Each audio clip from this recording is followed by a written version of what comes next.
With us today, we have Nolan Higdon and Mickey Huff, prominent scholars of media studies and authors of their latest book, Let's Agree to Disagree, a critical thinking guide to communication, conflict management, and critical media literacy. And they're here today to talk to us about their new book about how polarization and hyper-partisanship can be a danger to democracy. Gentlemen, thank you so much for joining us today. Yeah. My pleasure. Good to be here. In your latest book, you talk about democracy resting upon certain social pillars. Can you explain what these pillars are and that we might sometimes take them for granted and how the current polarization and hyper-partisanship threatens that foundation?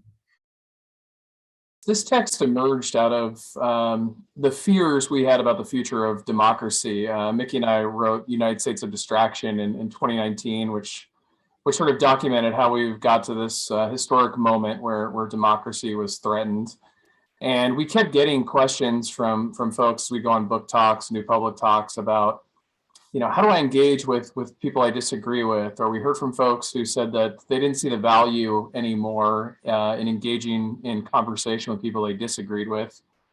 And Mickey and I sort of went back to the scholarship, and in this text we lay out that really the foundation of democracy is predicated on citizens having dialogue, that part of being in a democracy is actively participating in conversation, not only informing yourself and becoming a sharper critical thinker about information, but sifting through that information and perspectives on that information with other members of the democracy.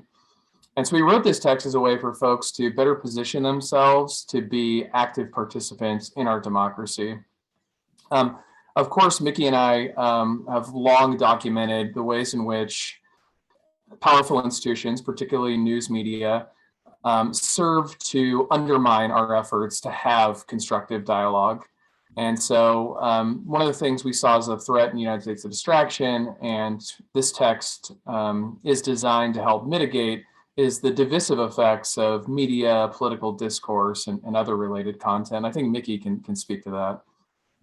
Yeah, a little bit. We've been doing this type of work for a number of years, both through Project Censored and then through United States of Distraction. But this, as Nolan suggested, this current book with Routledge is literally a critical thinking textbook. We're college instructors. I've been teaching college for over 20 years. Nolan has been in it for a decade. My tenured position is at a large community college in Northern California. I've also taught at universities. Nolan teaches at the University of California, California State University. So we're kind of all along the higher educational spectrum. And we wanted to write a textbook that really addressed the challenges that we brought forth in the United States of Distraction, but we wanted to focus more on what to do about it. And even though our City Lights book has a whole chapter called Make America Think Again, kind of riffing on the MAGA. Of course, that also assumes we used to be more thoughtful, and we won't get into the fallacies of antiquity here. But nevertheless, we had a hopeful approach that we think that part of the reason that we have the challenges we have, the contentious society we have, is that we don't really have institutional models that promote constructive communication or discourse. We don't teach people about how to disagree. We don't teach people how to construct logical or rational arguments very well in our educational system. And what what Nolan mentioned a moment ago, when we were on a bunch of talks for this last book, people really focused on that last chapter, and they really focused on how do I talk to these people across the street, across the aisle, what have you, And we said, well, in order to do that, there's a whole series of things that we have to back up and slow down in order to methodically do. In other words, instead of knee-jerking everywhere we go, where everybody has to give their hot take on the latest thing, we really need to be more centered, both individually and as a society, in terms of the way we get information, process it. And that means we have to understand who's doing some of that processing, who controls the information. To go back to Eddie Bernays, who pulls the wires of the public mind, from the 1928 book Propaganda. And this is what we did in this book. We literally laid this book out to focus on what we thought were some of the more important factors. And interestingly enough, we went through several revisions of the Routledge book and reorganized the sections and the chapters And originally we thought, well, the critical thinking part really needs to go up front. We need to hit people with the tools, right? And we backed up and we said, you know what? The tools don't help if people don't understand the importance of communication. And so the book really starts out looking at communication, conflict management, how culture and power intersect, the differences between constructive conflict and dialogue and destructive dialogue. And so for us, that whole conversation of the book really starts with the art of conversation. As you've mentioned, and as the book kind of goes over, this ties in with the phenomenon of in American political culture of a lack of tolerance or even fear of opposing political views. Could you explain this phenomenon? Yeah, there's been a great shift, particularly at the end of the 20th century. And some writers like Matt Taibbi and others have pointed out that with the end of the Cold War, news media needed to have a new binary in which to frame its information, because you could no longer frame sort of the capitalist hero versus the communist bad guy, as American media had done for decades. And so instead, they turned to this political binary where you had, recently the advent of cable at that point, and these cable channels and news outlets, they started getting almost like this pro wrestling approach to news coverage, where the audience gets to root for the good guy, which is either the Democratic or the Republican Party, and they get to boo the bad guy, who is the Republican or Democrat, whoever the opposite is. What has happened over the decades, this has resulted in us having caricatures of the opposing political parties. We have caricatures of other states because it's red state versus blue state. And as we point out in the book, recent studies show that Americans' number one fear is other Americans. And this is despite the existence of polling that shows that Americans agree on a litany of things. They share a litany of concerns. But we have this sort of 24 hours a day bombardment of fear of other Americans and division with other Americans. And one of the goals of this text is to get people to start to try and bridge those gaps, to investigate these caricatures and see if these divisions are real. Now, the text focuses on providing tools for approaching conversations about these differences of opinion and kind of different political stances or different approaches to life. It talks about how to approach those like in our day-to-day life, but I think it's interesting kind of considering the fact that you guys went out and academically got these conversations, how you guys approached those, making sure that you weren't introducing bias, but still getting those stories and getting that information you're looking for in the text. Mickey and I made a concerted effort to try and rip controversies that were in the headlines. We wanted this text to be relevant. So not only was it looking at what we were seeing in terms of how conflict was being handled in social media and our students and in our personal lives and things like that, but we also wanted to look at what are people debating, what are they fixated upon. Mickey brought up critical race theory. That was like a graduate level theory that I used in graduate school. I rarely remember anybody talking about it beyond the classroom. And what do you know? Now it's in the headlines. So Mickey and I said, like, okay, this is something, the debate around it needs to be in the text as much as making sure we teach the theory. So it was that kind of approach to how we looked at the different content and concepts we added to the text. And just to tack on briefly to that, with not to hammer this over and over, but critical race theory keeps coming up. There's book bans, book challenges going on all over the country right now. We've long worked with Banned Books Week and the ALA at Project Censored, and again, we're opposed to censorship. We think there should be vibrant debate about differing ideas. It's especially important to note that marginalized populations and people historically have been silenced, and we think that it's very, very important to teach about these things. Nolan and I, in addition to doing journalism and media studies, we're historians, quite literally. Our advanced degrees are in history, and we've long taught about institutional racism and segregation and so on. And look, I taught U.S. history for 20 years and never mentioned critical race theory. I'd scarcely mention intersectionality unless I was in a sociology course, right? Crenshaw's theories. But I think we've gotten to a point to where now, through the media, these things have been sort of straw personed or red herringed, if you will, into ad hominem attacks against one side or another that are kind of ships passing in the night, that aren't talking the same language, that aren't arguing even about the same things. And, I hate to say it, but each of the sides is somewhat misinformed. We have degrees of essentialism and reductionism on each side of some of these debates, which is also why when we talk about things like critical race theory, we talk about proponents of it and the academic significance and societal ramifications of the importance of understanding intersectionality as in theory and praxis. But we also, talk about criticisms from African-American scholars like Adolph Reed Jr., who often gets referred to as a class reductionist because he argues that if we're going to have intersectional analysis, we have to be intersectional. So, those are just kind of examples of things that we bring up so that we're able to present them in the text to students in a way that doesn't push them to take a side, right? There's far too much of that goes on in the media, in our political institutions. If we're taking sides, Nolan and I want the students to take their own sides, meaning, Emma Goldman, the anarchist, once said that the most unpardonable sin in society is independence of thought. And what Nolan and I are doing in this text, as in all of our other work, is encouraging people to be sinners. We're encouraging people to be more independent in their thinking and more aware of how they're coming to their own conclusions. They're more aware of how propaganda and messaging impacts their own perceptions in a way that they can deconstruct it to separate wheat from chaff and sort of re-gear and refocus, and then rather be passive victims of persuasive speech and propaganda. They're more in the driver's seat of asking the right types of questions. And again, I know that this is exactly in the wheelhouse of the important work that you all do at Propwatch.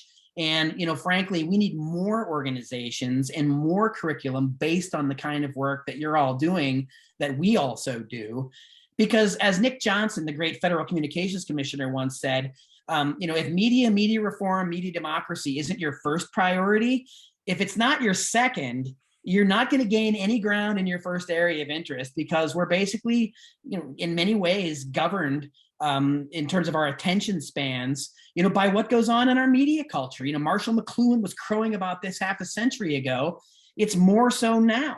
So we go overboard, I think, in some ways in the text to be very obvious about what we're trying to do in effort so people don't get caught up in saying, well, what the Mickey and Nolan think, what are they trying to get us to do? We're clear from the beginning. We want you to be a critical thinker, an independent thinker. We want you to focus on how you communicate and critically and compassionately and empathetically listen to people, and how you use those tools to navigate the contentious world in which we live. The last section of your book is called Lead by Example. Democracy is not a spectator sport. How could we do more to lead by example? We talk about a lot of different ways in the text where you can lead by example, about how you can model constructive dialogue and critical thinking and be critically media literate. And the sort of context in which we talk about that is individuals, again, need to have principles. So oftentimes I see folks who are frustrated of, why don't they just believe the information? Why don't they just believe the truth that's out there? I think oftentimes the right question is, what is it about you, or what is it about the organization you're affiliated with that puts doubt in these people's minds? So I think of things like legacy media. You can't lie and get things wrong for decades and then be mad at people for not trusting you. Same thing goes for members of the political class. You can't promise that this is going to be the most important election of our lifetime, just like the last 7 were, but this one is the most important and you have to vote and turn out. And so at an individual level, you can do that by committing yourself to principles of truth, knowledge, constructive dialogue, respect, decency. If you model that behavior over and over again, you'll get a reputation as someone that can be trusted. Even if you disagree with that person, you can trust them. What you're going to get is honesty. You're going to get unvarnished respect for them. Whereas if you model yourself as someone as a partisan who follows whatever your particular party says, you're willing to throw insults at people, lampoon people online, create, or emerge in this keyboard courage. You're not going to be the type of person that folks want to engage with, let alone converse with. So really the main point we make in that final chapter is it's really up to us. We have a lot of work to do. Rather than point the finger at everyone else, we need to look in the mirror and see what we can do. And I would add that, Nolan and I we use mnemonic devices and acronyms. And, we like to play around a little bit to try. We're educators, right? We're teachers, not preachers. And so we like to use tools to try to make things digestible. And in the last chapter, we've long riffed on that. Democracy is not a spectator sport. Certainly a slogan that Ralph Nader has used over the years. And we came up with CRITICAL, critical. Let's get critical, right? Create constructive dialogue, reflect on communication practices, inquire, be a critical thinker, right? That's a verb. That's something we do. Test theory and spot ideology, right? So be able to understand those things and be able to identify them. Investigate and evaluate mass media. Don't just take it in. Look behind the scenes, right? That's what it means to be critically media literate. Critique the content. Is it fake news? Is it ethical journalism? What does ethical journalism even look like? What are some examples of it? We ask for people to assess, analyze, and evaluate the digital media that they use, and to also see how digital media platforms are abused.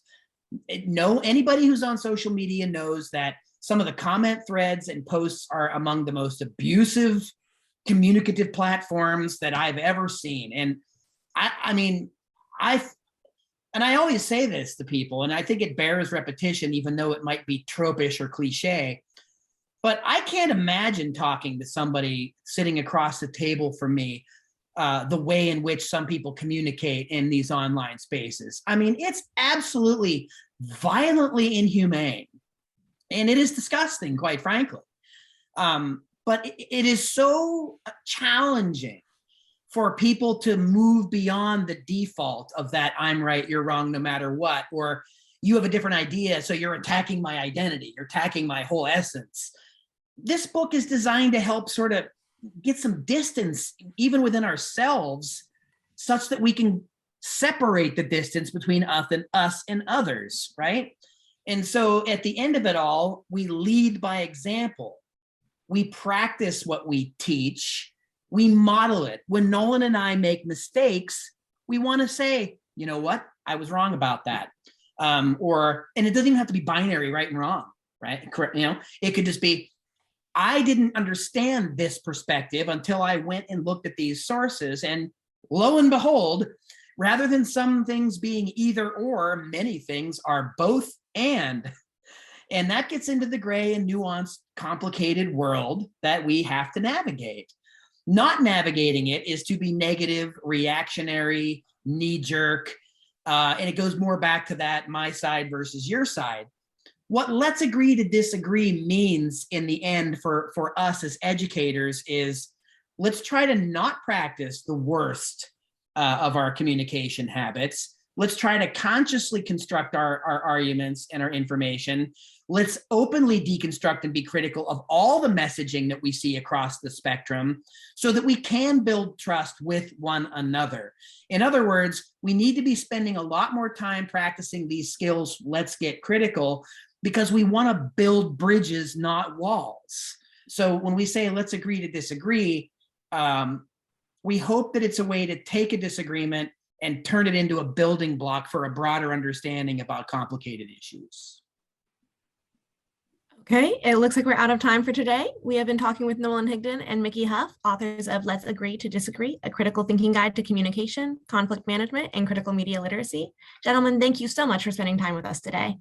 Thank you to both of you very much. I really appreciate it. I'm happy to be part of the team, and thanks for drawing some attention to the book. I appreciate it. Always good to have these conversations and appreciate what you all do.